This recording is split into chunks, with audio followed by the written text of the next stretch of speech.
A partir de agora, pela Rede TV, o jornalista Paulo Macedo, com Sala VIP.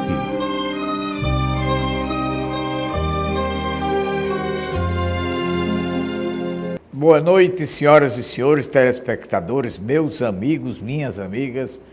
Sala VIP mais uma vez no ar. Nós vamos ter o lançamento de um livro agora, nesta semana. A Morte na Visão do Espiritismo. Esse livro é de Alexandre Caldim Neto. Vai ser no Midway. O autor é ex-presidente da poderosa Editora Abril e ex-presidente de várias instituições, o jornal Valor Econômico, o maior jornal nessa especialidade do mundo. É um homem de muito valor e vai lançar esse livro aí no Midway. Eu quero falar também, mandar meu abraço para os dirigentes do Versalhes. Versalhes, que fica ali em Ponta Negra, na Cidade Jardim, e fica também a filial junto ao América Futebol Clube, na Rodrigues Alves, faz os grandes eventos desta cidade, como o almoço das mães, o almoço dos pais, que foi hoje, realizado hoje, com muito sucesso sempre, e que é o local escolhido pela nossa alta sociedade para os casamentos, as celebrações, os banquetes. É realmente o centro de receptivo social mais importante que nós temos aqui no Rio Grande do Norte e também no Nordeste do Brasil. Quem dirige é Ronaldo Ribeiro de Melo e sua esposa Marília, que com esse casal comanda, faz um verdadeiro espetáculo desse Versalhes Natal. O Encontro Internacional de Escritores em Natal. Por que internacional? É que é a União Brasileira de Escritores, que tem sede no Rio de Janeiro, vai fazer este evento no Rio, em Natal e em Mossoró. Então, em Natal, em solidariedade, o aniversário da Academia de Letras, justamente que está celebrando este ano 80 anos de fundação. E vai ser aqui em Natal esse encontro dessas personalidades das academias de letras de várias partes do Brasil, que vêm nesse grupo, e também esses escritores internacionais, que é no Encontro Internacional de Escritores. Guerra em Mossoró. Aí vocês, telespectadores, meus amigos, vão perguntar, mas Paulo Macedo, que história é essa de guerra em Mossoró? Sim, é guerra porque é uma desavença política. Por exemplo, Silveirinha, o atual prefeito, ele tem 70% de rejeição nas pesquisas para as próximas eleições do dia 2 de novembro. Mas ele tem sido censurado, por isso tem essa rejeição, não tem feito uma administração competente, dizem que eu não sei de nada e não critico nada. Mas então, ele desafiou agora os Rosados, desafiou o Ciarline, desafiou os Ferreira, as grandes tradições políticas de Mossoró e do Oeste, dizendo que vai ganhar a reeleição, que é justamente para permanecer mais 4 anos no cargo. Só 2 de novembro poderá confirmar ou não isto. Aumento do número de cancerosos. Pesquisa feita recentemente no campo da saúde, encomendado,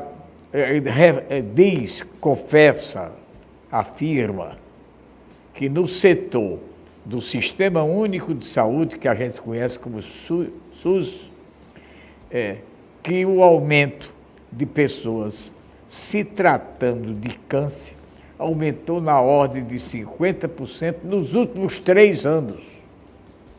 Veja que é um negócio sério. Imagine de um modo geral, porque aqui são só os cancerosos que se tratam no SUS.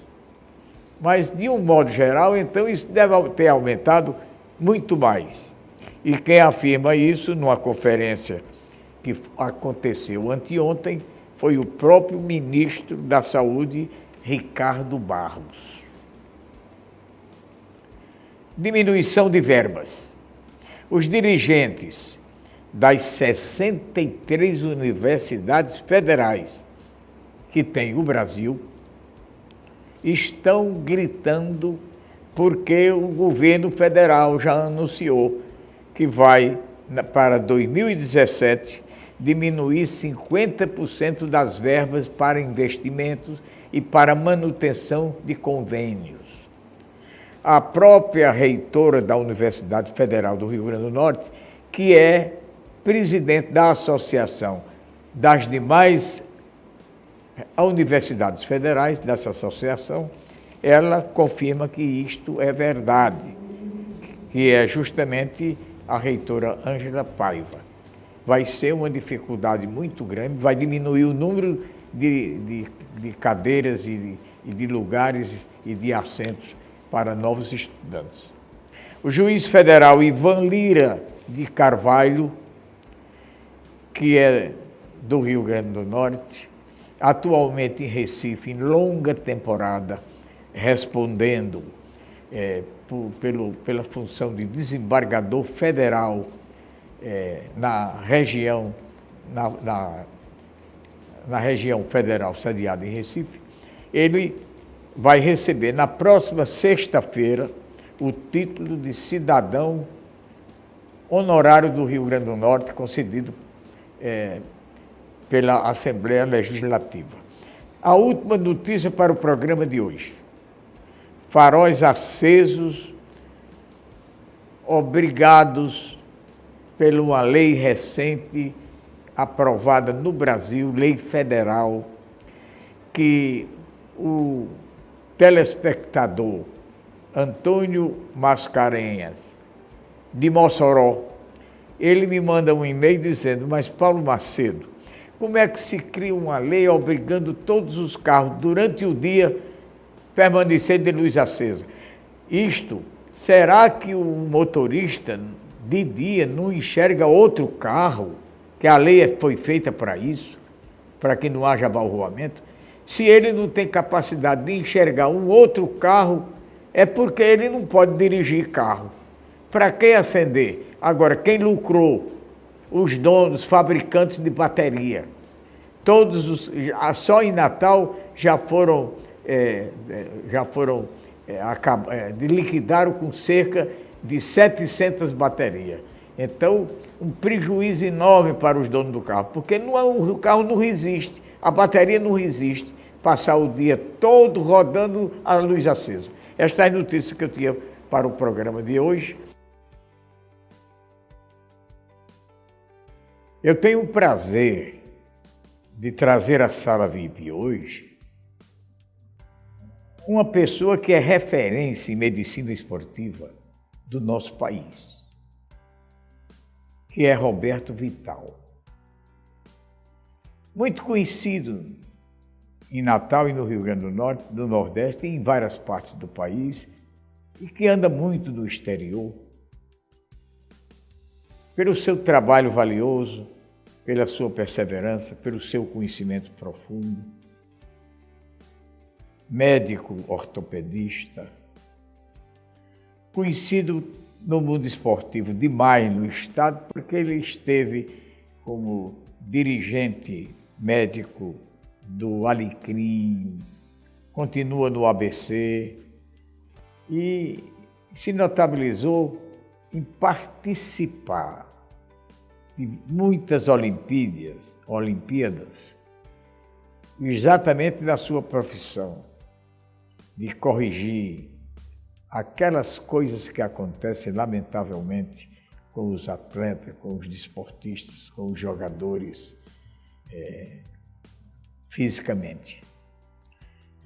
Roberto Vital começou a comparecer às Olimpíadas, se eu não estou enganado, em 96, em Atenas, na Grécia. Atlanta. Foi em Atlanta, né?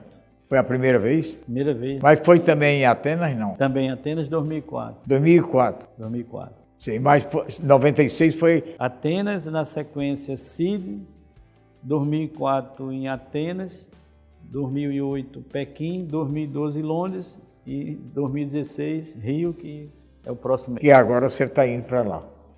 Então veja o que esse homem tem, que pode escrever dezenas de livros sobre todas essas Olimpíadas. E fora delas, ele pode escrever sobre campeonatos, uma experiência fantástica, um conhecimento profundo. E eu tive o prazer de convidá-lo para a gente bater um papo em sala VIP, que é mais um ponto para o arquivo documentário dele, que dá entrevista no mundo inteiro. Roberto, prazer de tê-lo conosco aqui. Sinta-se à vontade em sala VIP e a gente vai bater um papo aqui legal. Mas quero que você dê logo o seu boa noite. Boa noite a todos da Sala VIP, que é um programa de grande audiência no estado, eu diria no Brasil, no mundo todo.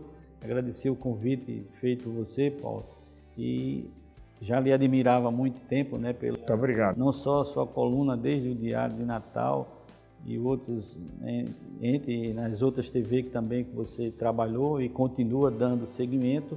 Você é uma referência não só no estado, em Natal, no estado, no Brasil e no mundo, e a gente fica gratificado de estar aqui nesse momento à sua disposição.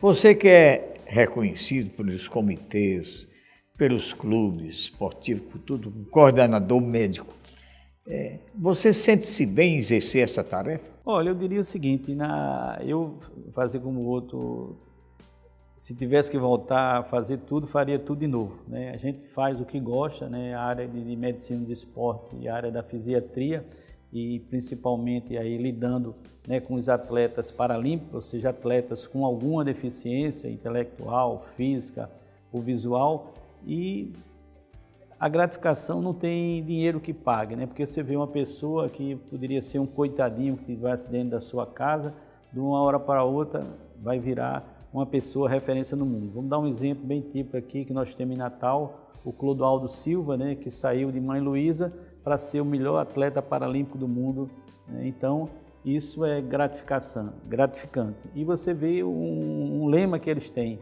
limite é um lugar que não existe. Então, as coisas que a gente acha que é impossível até para uma pessoa normal, uma pessoa com deficiência vai superar todos esses obstáculos e ser reconhecido pela qualidade que ele tem, não pelo um coitadinho que a gente vê, às vezes, no dia a dia. Toda Olimpíada faz também, além da normal, da que se destina, faz também a Paralímpica?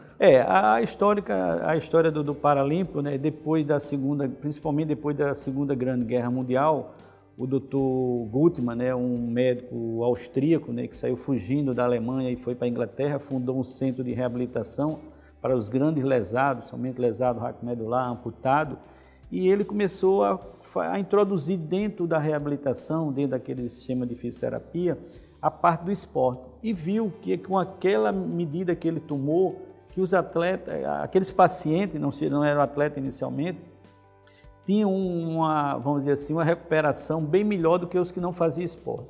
Então, a partir dali se criou o embrião.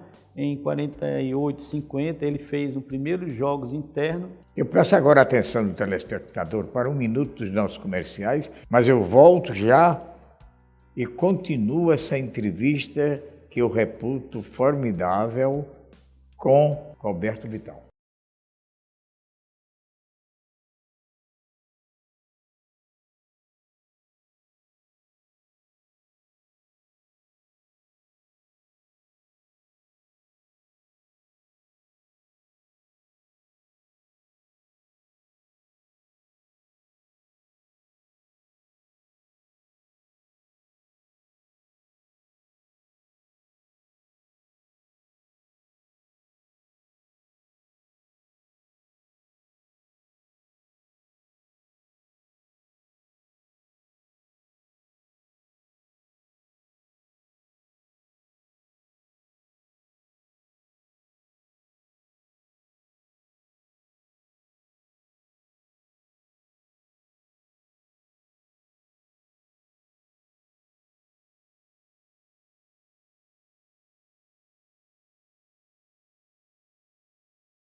Eu chego ao segundo bloco e, como eu disse há pouco, continuo essa entrevista com o médico esportivo conhecidíssimo e de um trabalho valioso e reconhecido, Roberto Vital.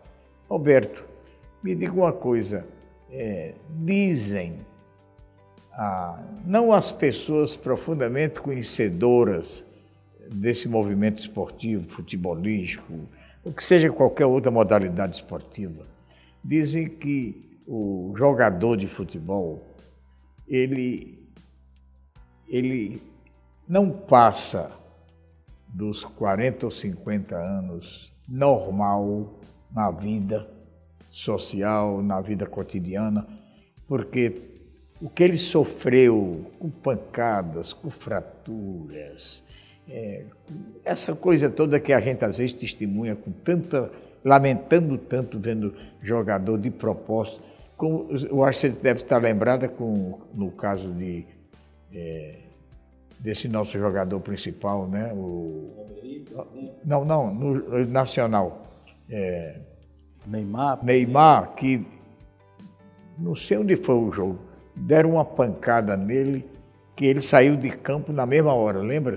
Foi na Copa do Mundo de 2014 aqui no Ceará. No Ceará, foi bem. Então eu lhe pergunto, isso que dizem é verdade ou algum jogador se livra disto? Olha, eu diria o seguinte, antigamente, se a gente relembrar isso, fizesse aí, retroceder 20 anos atrás, qualquer pessoa que fosse fazer uma atividade física regular, era feita uma avaliação e vamos dizer que aquela avaliação dela fosse 100, né? Então, aquele treinamento que ele ia fazer, você fazia em torno de 80%, 90%, deixando 10% ou 20% de mais de segurança para que o indivíduo não tivesse nenhum problema. Então, seria uma maneira de você ter uma melhor qualidade de vida, prevenir as doenças. Hoje, o esporte de alto rendimento, o que era antigamente a gente dizia que esporte era igual à saúde, ou atividade física igual à saúde, a gente diz que esporte de alto rendimento, citando aí o futebol, seria igual à doença, né? Porque o indivíduo treina muito mais e, consequentemente, vamos dizer que o limite da avaliação dele fosse 100, ele vai treinar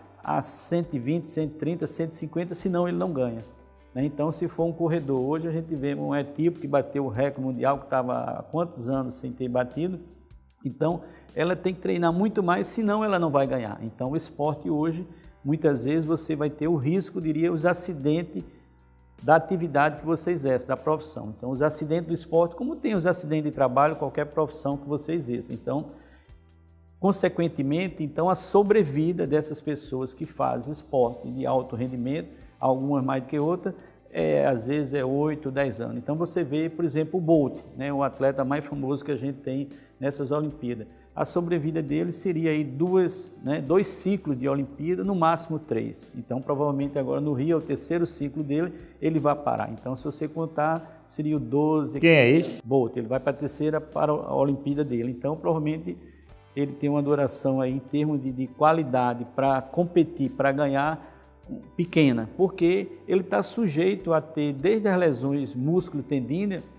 aos desgastes, por exemplo, ele é um atleta de corrida, as lesões, os desgastes do joelho, tornozelo, de coluna, e isso faz com que, se o indivíduo tiver um desgaste maior, vai dificultar para ele treinar e, consequentemente, ele competir. E hoje em dia a gente sabe que o que está por trás, não só o dirigente, os países, a imprensa e os patrocinadores, que você quer o resultado a qualquer preço e a qualquer custo. Agora, Roberto, me diga uma coisa, você como o homem de perto desse setor todo esportivo, acompanhando, como é que se diz, testemunha ocular, não há uma lei que se crie uma coisa que evite do camarada, de propósito, um atleta dar uma pancada no outro, como a gente vê permanentemente? E já existem as punições, né? Sim, a punição é o que você vê, assim, um juiz, você não vê um juiz arbitrar mal? A mesma coisa, uma coisa que você recorre para a instituição maior, às vezes nem toma conhecimento. Mas aí que eu digo, alguns países esse rigor é bem maior, né? Então essa regulamentação tem alguns países, que é o Brasil, vamos dizer, a Itália. Se o atleta ficar aí, às vezes, 6 meses sem competir por uma lesão causada por ele, ele também vai ficar fora. Então, isso vai fazer com que você tenha um esporte limpo. A gente fala desde os acidentes, desde os traumas, mas também hoje existe uma preocupação muito grande dentro do esporte, que são o uso das drogas, né? As substâncias e métodos proibidos no esporte. A gente está vendo aí agora recentemente esse escândalo aí da Rússia, né, em relação que alguns atletas foram proibidos, né, de competir, porque com isso você está usando um artifício para melhorar a performance, que muitas vezes você está colocando em risco a sua própria vida. Então a gente vê... O país não se sentiu nem reclamou nada não? Não, eles reclamaram. Porque... Eu digo a Rússia. Reclamou. O governo. Porque, o governo reclamou, então o Olímpico praticamente ia ser impedido de competir, aí o Comitê Olímpico Internacional liberou a federação. Isso aí eu acompanhei. Enquanto que no Paralímpico, o Paralímpico está proibindo que a Rússia participe do Rio 2016. Não sei se até a abertura, que vai ser 7 de setembro, se vai haver alguma modificação em relação a isso, né? Porque é a mesma coisa você ter um atleta que faz dentro das normas, né, e outro fora das normas. Então, isso faz com que traga, vamos dizer, um prejuízo grande em termos de resultado para uma pessoa que faz seu treinamento regular. Então, é uma mancha negra dentro do esporte, hoje seria o doping. Então, por exemplo, a Paralimpíada que nós vamos ter agora, o Brasil vai ter a maior delegação de todos os tempos, já tem confirmado 278 atletas, dentro da vila a gente vai ter quase 500 pessoas, e é a primeira vez que o Brasil vai competir em todas as modalidades.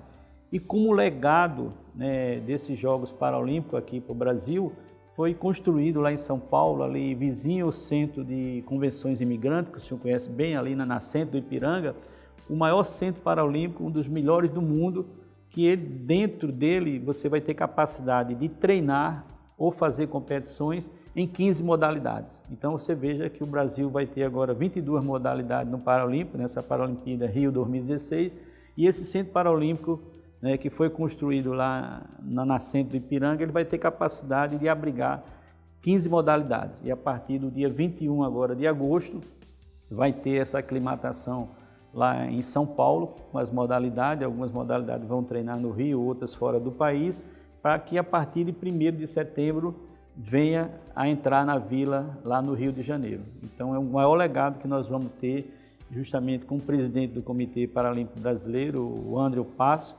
o Misael, que é um deficiente visual vice-presidente, o Brandão, o diretor técnico Edilson Alves Rojas Tubiba, claro, com o apoio do governo de São Paulo, governo federal. Então vai ser o maior legado que nós vamos ter dentro desses Jogos Paralímpicos. Roberto, você, apesar de não ser do seu setor, você conhece Bernardino, né? Bernardino. Ele é o técnico das mulheres, né?